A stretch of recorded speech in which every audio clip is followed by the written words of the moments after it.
এবং জামাতা হযরত আলী রাদিয়াল্লাহু তাআলা আনহু দাওয়াত অর্থাৎ ইসলামের প্রচারের কাজ শেষ করে বাড়ির দিকে যাচ্ছিলেন। যখন তিনি সেই রাস্তা দিয়ে যাচ্ছিলেন তখন হঠাৎ তার দৃষ্টি গেল যে রাস্তার একপাশে একজন ফকির শুয়ে আছে।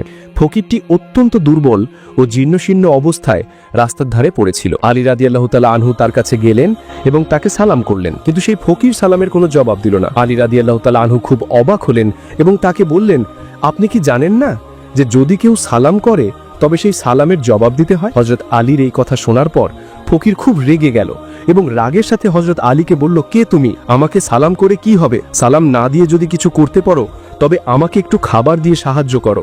আজ 5 দিন ধরে আমি কিছু খাইনি, ক্ষুধার কষ্টে আমি জীর্ণশীর্ণ অবস্থায় এখানে পড়ে আছি। ফকিরের এই রাগান্বিত কথা শুনে হযরত আলী রাদিয়াল্লাহু তাআলা আনহুর মনেও কিছুটা রাগ এলো, কিন্তু তখনই হযরত আলী রাদিয়াল্লাহু তাআলা আনহুর কোরআনের সেই আয়াতটির কথা মনে পড়ল। সূরা আদ-দুহা অর্থাৎ নিসঙ্গতার আয়াতে আল্লাহ রাব্বুল আলামিন ফরমান করেছেন, তোমরা ফকির মিসকিনের সাথে ধমক দিয়ে বা রাগ করে কথা বলবে না। হযরত আলী রাদিয়াল্লাহু তাআলা আনহু তার রাগ দমন করলেন এবং নরম সুরে সেই ফকিরকে বললেন, আমার কাছে তো এখন কোনো খাবার নেই, আমি দাওয়াতের কাজ শেষ করে বাড়ির দিকে যাচ্ছি। আমার বাড়ি সামান্য দূরেই, যদি আপনি খাবার পেতে চান তবে আমার সাথে আমার বাড়ি চলুন। আমার বাড়ি গেলে হয়তো আমি আপনাকে কিছু খাবার দিতে পারবো। ফকির বলল, আমি খুব দুর্বল, ক্ষুধার কষ্ট আমাকে এমনভাবে দুর্বল করে দিয়েছে যে আমি উঠে দাঁড়াতেও পারছি না। আমি আপনার সাথে আপনার বাড়ি পর্যন্ত হেঁটে কিভাবে যাব? আমি আপনার বাড়ি যেতে পারি যদি আপনি আমাকে কাঁধে তুলে নিয়ে যান। তখন হযরত আলী রাদিয়াল্লাহু তাআলা আনহু ফকিরকে কাঁধে তুললেন এবং কাঁধে নিয়ে বাড়ির দিকে হাঁটতে শুরু করলেন। কিছুক্ষণ পর হযরত আলী বাড়ি পৌঁছালেন এবং বাড়ির উঠোনে সেই ফকিরকে শুইয়ে দিলেন। এরপর বাড়ির দরজায় গিয়ে সালাম করলেন, আসসালামু আলাইকুম ইয়া আহলুল বায়ত। বাড়ির ভেতরে হযরত ফাতেমা রাদিয়াল্লাহু তাআলা আনহা এবং হাসান ও হুসেন রাদিয়াল্লাহু তাআলা আনহুমা উপস্থিত ছিলেন।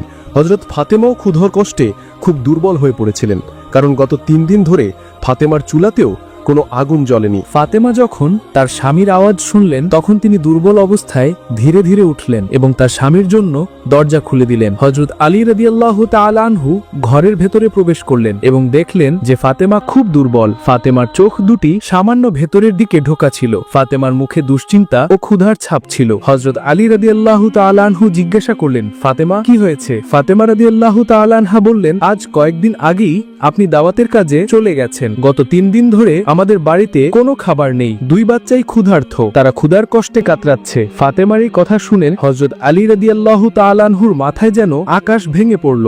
হযরত আলী রাদিয়াল্লাহু তাআলা আনহু বললেন, আমি রাস্তা থেকে এক ক্ষুধার্ত ফকিরকে আমার সাথে নিয়ে এসেছি এবং তাকে এই ভরসা দিয়েছি যে আমার বাড়িতে এলে আমি তাকে খাবার দিতে পারবো। এখন তো বাড়িতে কোনো ধরনের খাবার নেই, আমি সেই ফকিরকে কোথা থেকে খাবার দেব? হযরত আলী রাদিয়াল্লাহু তাআলা আনহু আর দেরি করলেন না, তিনি জায়নামাজ বিছালেন এবং 4 রাকাত সালাতুল হাজত আদায় করলেন। এরপর আলী রাদিয়াল্লাহু তাআলা আনহু আল্লাহর দরবারে আরজি করলেন, তুমি রহমান, তুমি রহিম, তুমি মেহেরবান, তুমি চাইলে সবকিছু সম্ভব। এক ফকিরকে আমি মেহমান বানিয়ে বাড়িতে নিয়ে এসেছি, এখন যদি তাকে খাবার দিতে না পারি তবে তার সামনে আমি লজ্জিত হয়ে যাব। ইয়া রাব্বুল আলামিন, তুমি আমার ইজ্জতের হেফাজত করো, আমাকে সাহায্য করো।